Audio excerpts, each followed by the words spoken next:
Everyone, today we'll be doing chapter number 1 of history from the beginning of time. So, this is a chapter which tells us about how the human existence began, how human came on earth, and mainly it talks about how human evolved, the evolution of the human or the present human which we call as homo sapien. आज के जो हम लोग हैं हमें होमो sapien के नाम से जाना जाता है।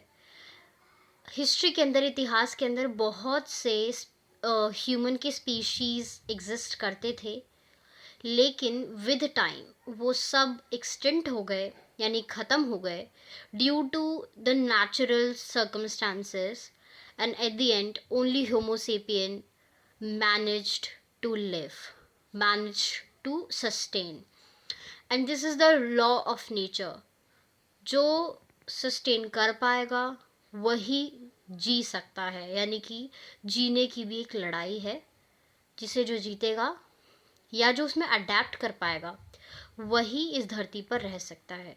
यानी कि हम सभी species, not only human but every species, every single species which is living on the earth, of any animal, of any type, they have a very long history from where they began, from where they evolved, and today in their genes they have something special which helps them to sustain, which we see often in our environment. Same way human are there.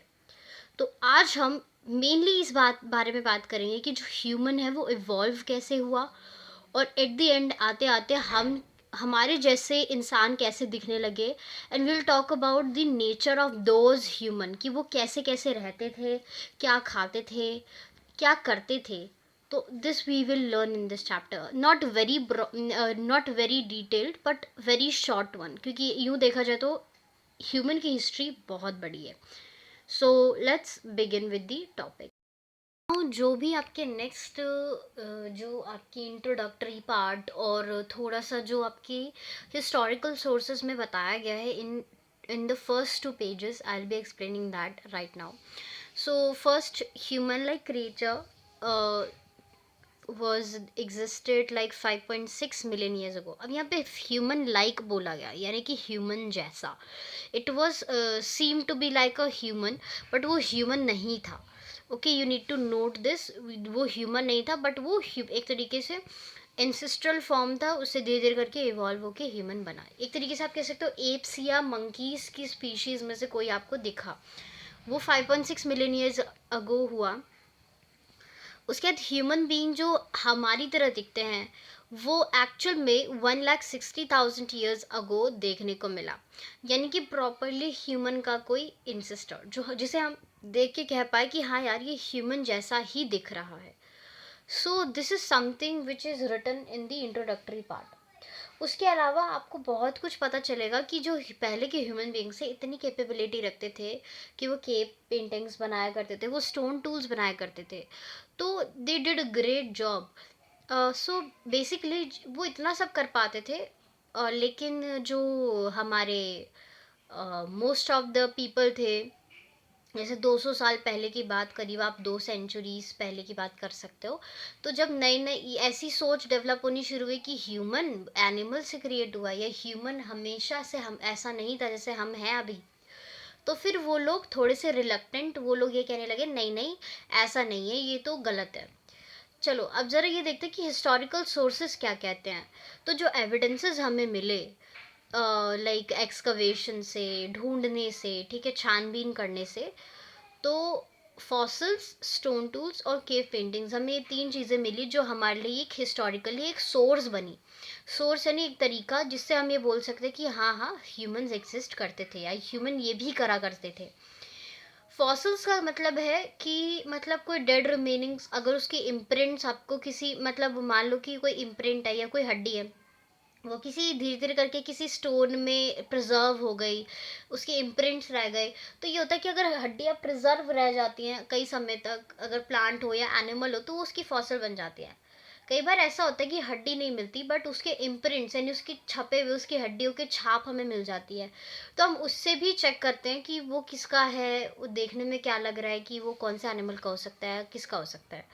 तो fossil जो है वो दो तरीके से हम पता कर सकते हैं कि मतलब कितना पुराना है। एक हो सकता है कि आप केमिकली डायरेक्टली चेक कर लो उसकी हड्डी के ऊपर डाल के, उस बोन के ऊपर, या जो भी आपको मिला है। दूसरा हो सकता है कि डेटिंग सेडिमेंट। सेडिमेंट का मतलब, अगर मान लो आपके पास हड्डी नहीं है, आपके पास सिर्फ स्टोन है, उसके अंदर कुछ दिख रहा है आपको कि कुछ बना हुआ है, या आपको लग रहा है किसी एनिमल का लाइक फॉसिल है, आप क्या करोगे, डायरेक्टली आप उसको चेक करोगे, उसके जो सेडिमेंट है, जो पत्थर है, उसको चेक करोगे कि वो कितना पुराना है। सो लगभग लगभग सेम समय में वो हड्डी मिली होगी या वो फॉसिल बना होगा। स्टोन टूल जो होते हैं, यानी कि जैसे कि अलग अलग तरीके की टूल्स, जो कि शार्प टूल्स वो लोग बनाया करते थे अपने कन्वीनियंस के हिसाब से, समय के साथ उन्हें ज़रूरत पड़ने लगी चीज़ों की, वो बनाना सीखने लग गए और धीरे धीरे करके इम्प्रूव होते गए। और शायद इन्हीं एक्टिविटीज़ ने उनके एवोल्यूशन में उनकी मदद करी, जिससे वो सस्टेन कर पाए। केव पेंटिंग्स की अगर हम बात करें तो कई ऐसा एक, हम अभी इतना अच्छे से तो नहीं जानते, बट हम इतना जानते कि शायद ये एक मेथड ऑफ कन्वेइंग मैसेज होगा, कि उस समय उनके पास कोई लैंग्वेज हुआ नहीं करती थी, वो साउंड्स निकाला करते थे या निकाल नहीं भी पाते थे। तो इन दैट सेंस वो यही हो सकता है कि वो अपनी बातों को पेंटिंग्स के थ्रू कन्वे करें। लेकिन पेंटिंग्स एक इतनी पुराने समय पर पहली बार में अगर आप सुनोगे तो अजीब लगेगा, या ये ऐसा लगेगा कि नहीं, ये तो नहीं हो सकता, क्योंकि पेंटिंग के लिए हमें कलर्स चाहिए एंड डिफरेंट चीज़ें, बट वो इतना दिमाग रखते थे कि वो कलर्स बनाते थे, अरेंज करते थे और हाथों से ही पेंटिंग्स बनाते थे एनिमल्स की, एकदम एक्यूरेटली, जिससे कि हमें उनके मैसेजेस समझ में आते हैं।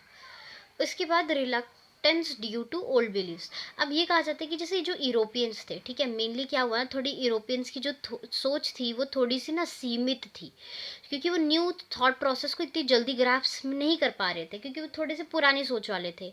तो कई यूरोपियंस ने कहा, अरे नहीं नहीं, ह्यूमन तो जैसे कि ओल्ड टेस्टामेंट बाइबल में लिखा हुआ है कि ह्यूमन का ओरिजिन तो भगवान से हुआ है, God is the ultimate almighty, जिसने हमें बनाया है।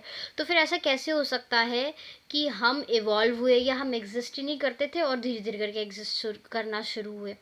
तो इसलिए उनके मन में ना, ये ओल्ड बिलीव्स के कारण ना, ये मन में हो नहीं पा रहा था फिट कि सच में ह्यूमंस इस तरीके से भी थे कि कई एक्सटिंक्ट हो गए, है ना, उन्हें लगता था हम ही हम हैं। फिर 1856 अगस्त में लाइमस्टोन क्वेरिंग के दौरान नियांडर वैली के पास एक ओल्ड सिटी ऑफ डेफोडिल्स थी, वहाँ पर कुछ वर्कर्स काम कर रहे थे, उन्हें एक स्कल मिला।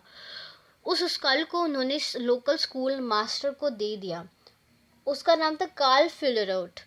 उन उन्होंने उसको जब एग्जामिन करा तो उन्हें लगा कि ये कोई मॉडर्न ह्यूमन का नहीं है। उन्हें लगा कि मतलब मुझे इसको आगे जांच के लिए भेजना चाहिए, तो उन्होंने क्या किया कि उसका एक प्लास्टर बनाया और उसे बोन यूनिवर्सिटी के एक एनाटॉमी प्रोफेसर, जिनका नाम हरमन सेचडॉफ हुसैन उनका नाम था, उनको उन्होंने दे दिया। अब जो बॉर्न यूनिवर्सिटी के एनाटॉमी प्रोफेसर थे, उन्होंने उसे ध्यान से देखा और बाद में ये बताया कि it was of extinct human species, मतलब कि ऐसे ह्यूमन की स्पीशीज़ जो कि आज एग्जिस्ट नहीं करती, ऐसे ह्यूमन का वो स्कल है। इन 1859 24 नवंबर 1859 में, यानी कि ये 1856 के अगस्त में हुआ और ये 1859, यानी 3 साल का गैप है, यहाँ पे 24 नवंबर है।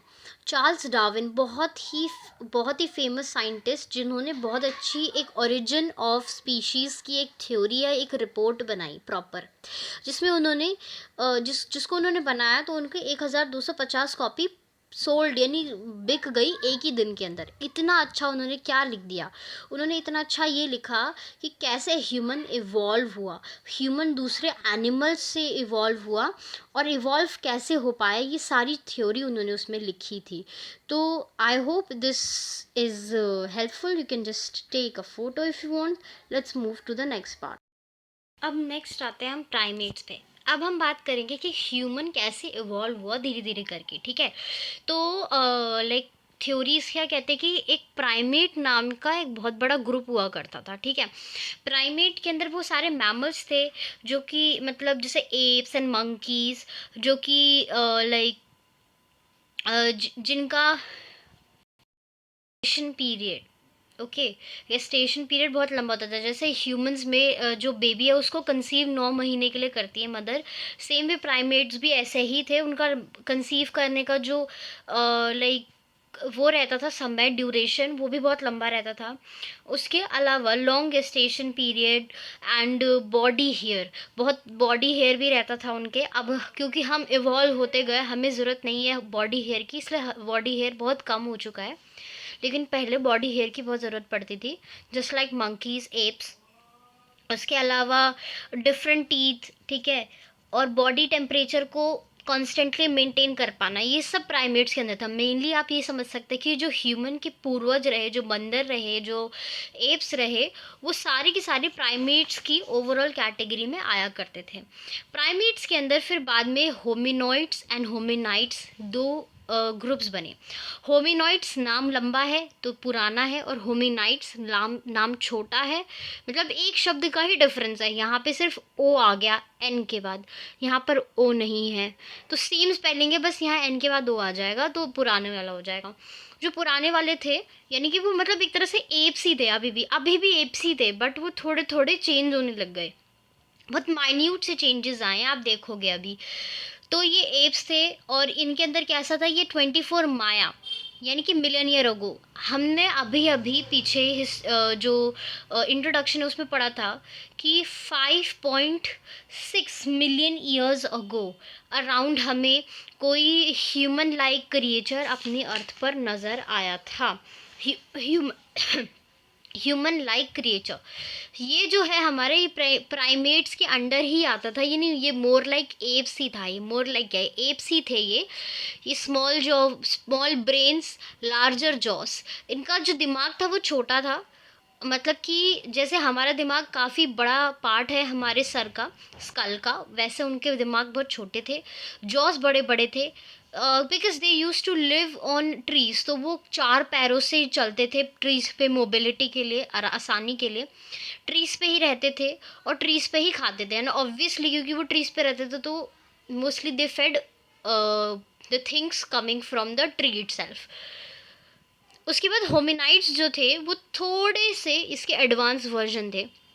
24 MYA to 5.6 MYA, you can think ये नंबर बड़ा है, तो माया में जितना बड़ा नंबर होगा यानी उतना पुराना समय है ना। अभी के समय में क्या है कि अगर 2024 चल रहा है, 23 छोटा नंबर है, तो हम कहेंगे कि 24 इज़ द न्यूअर वन, लेकिन यहाँ हम कहेंगे कि 24 इज़ द ओल्डर वन, क्योंकि ये स्केल 24 फिर 23 फिर 22 फिर 21 ऐसे करते करते करते करते मिलियन ईयर्स से फिर लाइक 1000 ईयर्स, इस तरीके से हमारे पास होता हुआ चला रहा है। ये टाइमलाइन उल्टी चलेगी यहाँ से।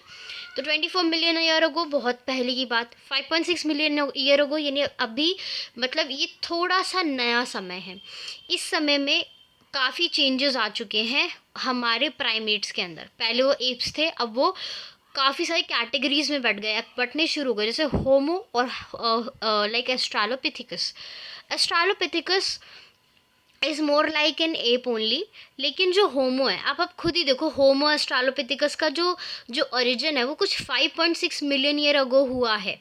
उसी से हमें जितने पुराने फॉसिल मिले उसी हिसाब से हमने कहा कि 5.6 मिलियन ईयर अगो कुछ ह्यूमन लाइक क्रिएचर नज़र आया। ह्यूमन लाइक क्रिएचर होमो था, एस्ट्रालोपिथिकस था। हालांकि ये अभी भी पूरी तरह से इंसान नहीं बने थे, बट इनके अंदर इंसानों वाली चीज़ें धीरे धीरे डेवलप होनी शुरू हो गई थी। अगर आप ध्यान दें तो पहले प्राइमेट्स थे, होमिनॉइड्स थे, होमिनॉइड्स के बाद एस्ट्रालोपिथिकस एंड देन होमो, इस तरीके से हमारा चलता है। क्योंकि अगर आप देखोगे कि एस्ट्रालोपिथिकस और होमो अगर आप अलग अलग इन दोनों को पढ़ोगे ना, पहले तो इधर देख लो, इनके दिमाग बड़ा था, जैसे इनके कंपैरिजन में बड़ा था, लार्जर था, लार्जेस्ट नहीं, लार्जर। स्मॉलर जॉ, इनका रिलेटिवली जो दांत थे, जो जॉस थे वो छोटे थे, ये 2 पैरों पर चल सकते थे। फिर भी एस्ट्रालोपिथिकस काफ़ी हद तक पेड़ों पे ही रहते थे। और ये जो थे उन्होंने धीरे धीरे करके, जैसे जो होमो है ना, उन्होंने बिल्कुल धीरे धीरे धीरे धीरे हंटिंग भी शुरू कर दी थी और लैंड पे रहना भी शुरू कर दिया था, क्योंकि ये 2 पैरों से चल रहे तो ऑब्वियसली ये हंटिंग भी कर पाते थे और टूल्स भी बना पाते थे, ठीक है, लैंड पे भी रह पाते थे। अब अगर आप होमो और एस्ट्रालोपिथिकस को अलग अलग पढ़ोगे ना, तो आपको ये समझ में आएगा कि जो होमो है ना वो जो होमो है और जो एस्ट्रालोपिथिकस है, एस्ट्रालोपिथिकस इज़ ओल्डर देन होमो और होमो न्यूअर है। कैसे? क्योंकि आप देखो कि इसको सादर्न एप कहा जाता है, यानी साउथ का एप, एक तरह का बंदर। उसके बाद स्मॉलर ब्रेन, इसका दिमाग जो है वो होमो से छोटा था, हालांकि इनसे बड़ा था लेकिन इसका दिमाग रिलेटिवली होमो से छोटा था। और हम देख पा रहे हैं कि धीरे धीरे करके दिमाग का साइज बढ़ रहा है, यानी ये देन यहाँ पर ये फिर ये ऐसे तरीके से चल रहा है। इनका जो ब्रेन था वो छोटा था, इनके जो टीथ थे वो फिर भी रिलेटिवली बड़े और हैवी थे, जॉज इनके हैंड का मूवमेंट तो था ठीक है, लेकिन वो बहुत लिमिटेड था, मतलब कुछ इस तरीके से कि वो पूरी प्रॉपरली हाथ नहीं खोल पाते थे। जैसे हमारे हाथों में इतनी मोबिलिटी कि हम आसानी से ग्रैब कर सकते, चीज़ों को ग्रिप बना सकते हैं अपनी। लेकिन जो होमो थे वो इसके अंदर बहुत सारी कैटेगरीज आने लग गई, जैसे sapien, habilis and erectus. Homo sapien कौन थे? होमो हेबिलस और होमो इरेक्टस। होमो इरेक्टस को उसका नाम उसके स्ट्रेट स्टैंडिंग पोस्चर से मिला था, क्योंकि वो सीधे खड़े रह सकता था। हेबिलस जो था वो बहुत अच्छा टूल मेकर था। सेपियन जो था वो वाइज मैन, यानी अच्छा सोचने वाला, सोच विचार कर सकने वाला एक होमो की स्पीशीज थी। और ये जो वाइज मैन था ना, यही रह पाया, बाकी सब खत्म होते चले गए। स्मॉल जॉज एंड टीथ, कुछ तो देखो एवोल्यूशन के कारण भी ख़त्म हो गई, कि मान लो प्राइमेट से होमिनॉइड बन गए, फिर होमिनाइड बन गए, तो ऑब्वियसली जो होमिनॉइड है वही ना होमिनाइड बने, यानी कि ये इनका अस्तित्व तो ख़त्म हो गया ना, क्योंकि ये बन गए हैं।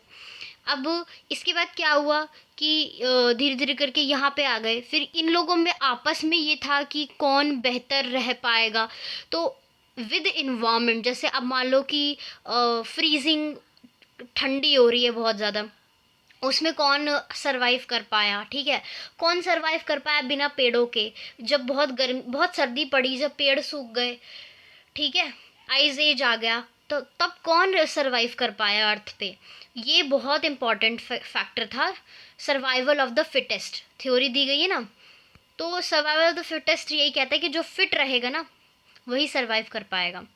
सेम वे होमोसेपियन ने सरवाइव वो कर पाया, इसलिए वो बच गया, बाकी उसके जो कंपैटिटर्स थे वो ख़त्म हो गए, वरना हमें भी वैरायटी दिखती है अभी। स्मॉल जॉज एंड टीथ, दांत भी छोटे और जॉ भी छोटे और दिमाग बड़ा। आप ये खुद ही देखो, अब अगर इस ज़माने में अगर हेबिलस और इरेक्टस जिंदा होते ना, तो शायद हम लोग जाति धर्म के नाम पर अपने आप को डिवाइड ना करके शायद इन्हीं नामों से अपने आप को डिवाइड करते, कि तुम उस टाइप के, अच्छा तुम होमो वाले इंसान हो क्या, मैं तो सेपियन वाला इंसान, तुम हेबिलस वाला इंसान हो, अच्छा मैं सेपियन वाला इंसान हूँ।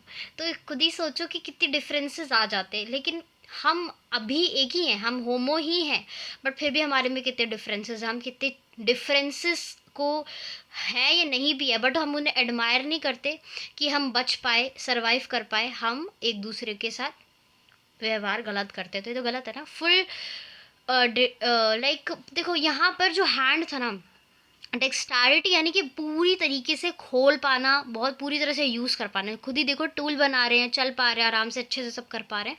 This is what homo were capable of. Now limited hand movement, ये तो मैंने आपको बता दिया। अब ये ना ऑस्ट्रालोपिथिकस का ऐसा थ्योरी दी जाती है कि इसका ओरिजिन अफ्रीका में हुआ है। ऐसा क्यों? इसके पीछे दो एविडेंसेस या दो बातें बोली जाती हैं। पहला कि ये जो थे इनको अफ्रीकन एप कहा जाता है, जो कि मतलब अफ्रीका के जो एप थे वो होमिनॉइड से बहुत ज़्यादा मिलते जुलते थे। जो होमिनॉइड थे उसमें एस्ट्रालोपिथेकस तो आता ही था, यानी कि हो सकता है कि वो जो एप्स जो हमारे यहाँ पे होमिनाइड्स के जैसे दिखता है, वो हमारा एस्ट्रालोपिथेकस हो सकता है। मतलब उन्होंने बोला हमारे यहाँ पे जो एप रहते थे ना, वो होमिनाइड जैसे थे, यानी हो सकता है वो एस्ट्रालोपिथेकस ही था। फिर ओल्डेस्ट फॉसिल, जो एस्ट्रालोपिथेकस का सबसे पुराना फॉसिल है ना, वो यहीं पर मिला अफ्रीका में 5.6 मिलियन ईयर अगो। आप खुद ही देखो, सबसे oldest fossil 5.6 million year ago मिला, इसीलिए तो हम कहते हैं कि होमिनाइड्स जो हैं वो 5.6 मिलियन ईयर अगो ओरिजिनेट हुए, क्योंकि हमारे डेटा के हिसाब से हमें इतना ही पुराना फॉसिल मिला है। अगर कल को मुझे कहीं पर इससे भी पुराना, इससे 5.6 मिलियन ईयर अगो से भी पुराना फॉसल मिल जाएगा, तो फिर मैं तो कह दूंगी कि अरे भाई ऑस्ट्रालोपिथेकस तो और भी पुराना है, फिर शायद उसका ओरिजिन डिफरेंट हो जाए। लेकिन यहाँ पर अभी तक में सबसे ओल्डेस्ट अफ्रीका में ही मिला है। तो आपको अब समझ में आया होगा कि हम अभी कैसे बोल पा रहे थे कि ये 5.6 मिलियन ईयर अगो हमें देखने को मिला, कैसे हम कह रहे थे कि human like creature 5.6 million year ago देखने को मिला, क्योंकि एविडेंस यही कहता है, क्योंकि सबसे पुराना फॉसल ही इतने पुराना मिला है। तो इसलिए हमने अपने रिकॉर्ड में इसी को एक नंबर घोषित कर दिया है। बाकी अभी भी कंफर्म कोई नहीं कर सकता, क्योंकि कोई नहीं गया टाइम मशीन से अभी तक। ओके, तो अब क्योंकि हमने देखा कि सबसे पहले तो थे हमारे प्राइमेट्स, फिर आए होमिनॉइड्स, फिर आए होमिनाइड्स। होमिनाइड्स के अंदर एस्ट्रालोपिथेकस फिर आया, फिर आए होमो, यानी कि होमो इज़ द जीनस जो कि बाद में आई है। अब अगर आप ध्यान दो तो एस्ट्रालोपिथेकस वाज द वन जो कि पहले आया और होमो बाद में आया। हमने ये देखा कि जो एस्ट्रालोपिथेकस था उसका अफ्रीका में कहीं ओरिजिन हुआ, ठीक है। एंड जो ये पूरी कहानी जो हमने अभी समझी उसमें ये भी पता चलता है कि एक समय था जब पूरा जो like around 2.5 million year ago, ये आपकी किताब में लिखा हुआ है इन दी पॉजिटिव फीडबैक मैकेनिज्म। तो उसके बाद लिखा हुआ है, जैसे मैंने आपको पहले भी बताया था कि जब बहुत ठंड पड़ी तो किस जो पेड़ों पे रहने वाली जो स्पीशीज़ थी हमारी वो सर्वाइव नहीं कर पाई। तो 2.5 मिलियन ईयर अगो ग्लेशिएशन हुआ। ग्लेशिएशन यानी कि पूरा का पूरा जो अर्थ था वो आइस एज के कारण आइस से ढक गया, और उस दौरान जो भी अर्थ पर पेड़ थे वो सब खत्म हो गए, वेजिटेशन खत्म हो गई, क्लाइमेट चेंज हो गया। इसके कारण जो भी लोग या जो भी स्पीशीज पेड़ों पर रहती थी वो ग्रेजुअली एक्सटेंट हो गई, जैसे कि एस्ट्रालोपिथेकस, क्योंकि वो ज़मीन पर नहीं रह पाया। लेकिन होमो ऐसा था जिसने कि उस जीनस में आगे जा करके ये चेंजेस किए, ये म्यूटेशन किए अपनी जीन्स में कि वो चल पाता था एंड वो सर्वाइव कर पाया। अब होमो के अंदर ही अगर आप देखो तो आपको Homo erectus, Homo habilis and Homo sapien तीन दिखेंगे।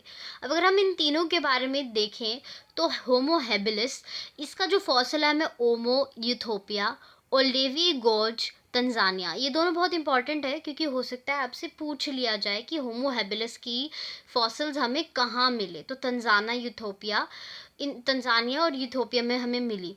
उसके बाद होमो इरेक्टस, देखो होमो हैबिलिस मैंने बताया था जो बहुत अच्छा टूल मेकर था।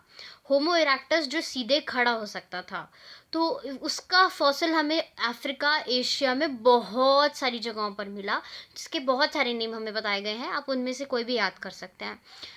ये लगभग 1 मिलियन साल तक सरवाइव कर पाया, उसके बाद ये इसकी स्पीशीज भी खत्म हो गई। If we talk about homo sapien, like last में सिर्फ होमोसेपियन बचे। होमोसेपियन के अंदर भी बहुत सारे डिविजन्स थे। होमोसेपियन में जैसे होमो निएंडरथालसिस, थैलेंसिस, या फिर होमो हैबिलिस, सॉरी होमो हेल्डरबर्गेंसिस। अब ध्यान दीजिए इनका जो नाम है थोड़ा सा डिफ़िकल्ट है, लेकिन इनका नाम जो है वो आता है इनकी फर्स्ट फॉसिल कहाँ से हमें मिली उसके रेफरेंस से।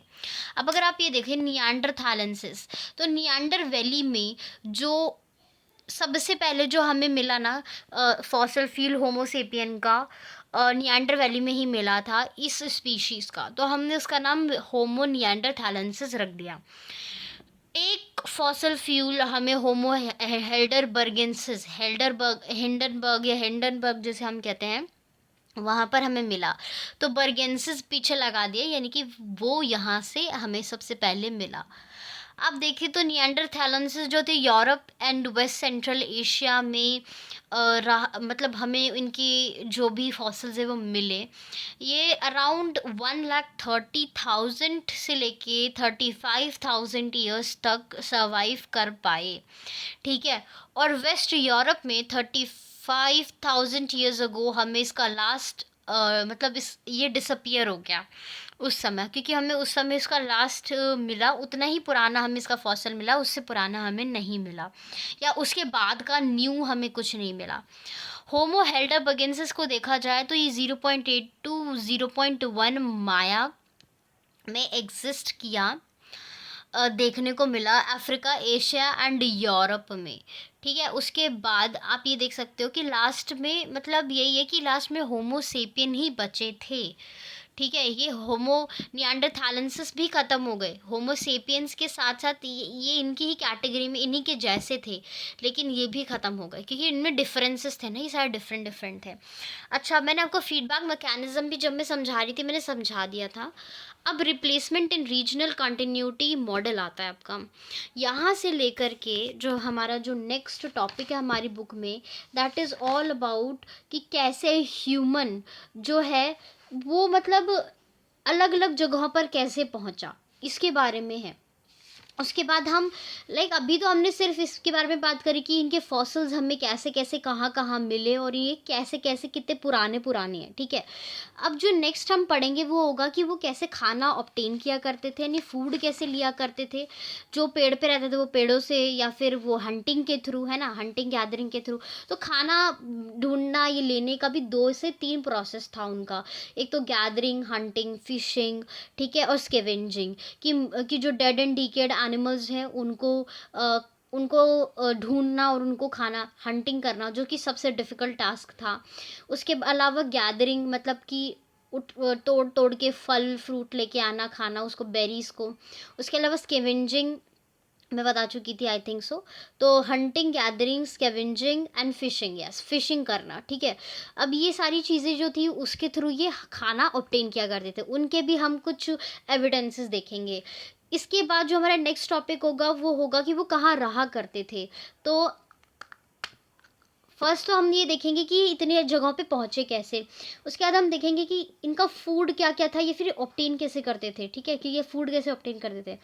उसके बाद हम ये देखेंगे कि ये कहाँ रहा करते थे, लिव्ड, या फिर इनका जो शेल्टर था वो क्या था। It can be tree, it can be open air, it can be cave.